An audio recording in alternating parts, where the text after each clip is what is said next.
देखिए, लीलाराम को तो यही नहीं पता कि हल्का कैथल में क्या हो रहा है।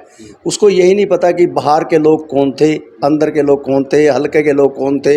उसका तो केवल मात्र एक मकसद है भी 5 साल सरकार में है, 5 साल सरकार में पूरे करने हैं, इससे ज़्यादा उसका कोई मकसद नहीं है। नमस्कार दोस्तों, द एयर न्यूज में आपका स्वागत है। दोस्तों, मेरे साथ आज धर्मवीर केमिस्ट हैं और धर्मवीर केमिस्ट कांग्रेस पार्टी से जुड़े हुए हैं, राजनीति की अच्छी समझ रखते हैं। जी, पहले स्वागत है आपका द एयर न्यूज। धन्यवाद सर। सर्वप्रथम तो मैं आपका धन्यवाद करता हूं कि आप लोगों ने मुझे समय दिया, और उसके बाद आपके सभी दर्शकों का धन्यवाद करता हूं क्योंकि आपके काफ़ी दर्शक हैं, इसलिए उनका भी धन्यवाद कि आप लोगों के चैनल को बड़े खुशी से वो लोग देखते हैं। जी, पिछले दिनों आप देख रहे थे कि रणदीप सिंह सुरजेवाला का स्वागत कर रहे थे आप लोग, तो कैसा स्वागत रहा? देखिए, माननीय रणदीप सिंह सुरजेवाला का स्वागत बहुत बढ़िया स्वागत रहा, और यह स्वागत विशेष तौर पर इसलिए ज़्यादा महत्वपूर्ण था कि वो एक ऐसे प्रदेश को चुनाव जीत कर आए हैं जो दक्षिण भारत का प्रदेश था और भारतीय जनता पार्टी की सरकार थी। और भारतीय जनता पार्टी की सरकार वहाँ पर एक महत्वपूर्ण इसलिए थी कि केंद्र में सरकार और प्रदेश में सरकार होने के बावजूद प्रधानमंत्री ने वो प्रदेश दोबारा अपने पास रखने की पूरी कोशिश की, और उसके बाद भी वो कांग्रेस ने अपने झोली में डाल ली। और उसका श्रेय सबसे ज़्यादा चौधरी रणदीप सिंह सुरजेवाला को इसलिए जाता है कि वो कर्नाटक के प्रभारी थे और उन्हीं की देखरेख में ये चुनाव हुआ था। साथ ही साथ कैथल से सालासर एक धार्मिक बस भी चलती है, लगभग 25वीं बस है वो, तो उसका भी मैं एक सुबह वीडियो देख रहा था। आज फादर डे भी है, आज का ही दिन क्यों चुना, मतलब क्या खासियत रही? देखिए, सर्वप्रथम तो मैं आपको ये बता देता हूँ कि ये बस यात्रा हम लोगों ने 18 दिसंबर 2021 को शुरू की थी, और आज हमारी 25वीं बस यात्रा थी। ये सालासर खाटू श्याम धाम जाती है। ये 2 दिवसीय यात्रा है और 100% निःशुल्क है, जिसके अंदर आना जाना खाना पीना रहना सब संस्था की तरफ से दिया जाता है। हम संस्था में 11 फाउंडर मेंबर हैं, और 11 फाउंडर मेंबर की जब पहली मीटिंग हुई तो हमने ये निर्णय लिया कि काफ़ी लोग इस धाम पर जाना चाहते हैं लेकिन किसी कारणवश वो जा नहीं पाते, तो हमने सोचा भी इस बस को निःशुल्क चला जाए। तो हम लोगों ने इस बस को निःशुल्क चलाने का निर्णय लिया, क्योंकि कैथल के अंदर कोई भी बस निःशुल्क नहीं चलती अब तक। तो हमने ये निर्णय लिया कि ये बस निःशुल्क रखी जाए, इसलिए इस बस को निःशुल्क चलाया। तो इसमें कौन, जैसे रणदीप सिंह सुरजेवाला का भी नाम आता है, तो बस उनकी तरफ से जाती है या फिर कैसे? नहीं, देखिए, जब ये बस पहली बार हम लोगों ने चलाने का निर्णय लिया तो हमने ये सोचा कि ये बस का नाम कैसे रखा जाए, किसके नाम से रखा जाए।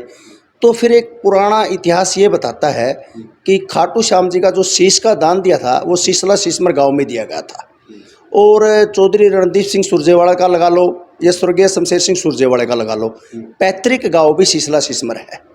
तो हमने सोचा भी ये लोग सिसला सिसमर से संबंधित है, और कैथल विधानसभा में विधायक और मंत्री भी रहे हैं, और उन्होंने कैथल विधानसभा को न केवल हरियाणा प्रदेश में बल्कि विश्व के मानचित्र पर लाने का प्रयास किया है। राष्ट्रीय स्तर पर तो मैं बड़े आराम से कह सकता हूं। तो इसलिए हम लोगों ने इनका नाम स्वर्गीय शमशेर सिंह सुरजेवाला की स्मृति में दिया।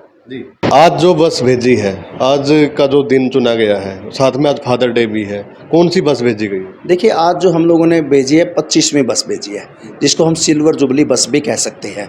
और आज की तारीख हम लोगों ने इसलिए चुनी थी कि आज फादर डे है, और माननीय रणदीप सिंह सुरजेवाला के पिताजी के नाम से ये चल रही है। तो हम लोगों ने कहा भी बस तो हम लोगों ने जून में भेजनी ही है, तो क्यों ना आज ही भेजी जाए, इसलिए उस बस को हमने आज भेजा। पिछले दिनों विधायक लीलाराम का मैं इंटरव्यू कर रहा था, तो विधायक जी कह रहे थे कि भीड़ नहीं थी, बाहर से लोग आ रहे थे। देखिए, लीलाराम को तो यही नहीं पता कि हल्का कैथल में क्या हो रहा है। उसको यही नहीं पता कि बाहर के लोग कौन थे, अंदर के लोग कौन थे, हल्के के लोग कौन थे।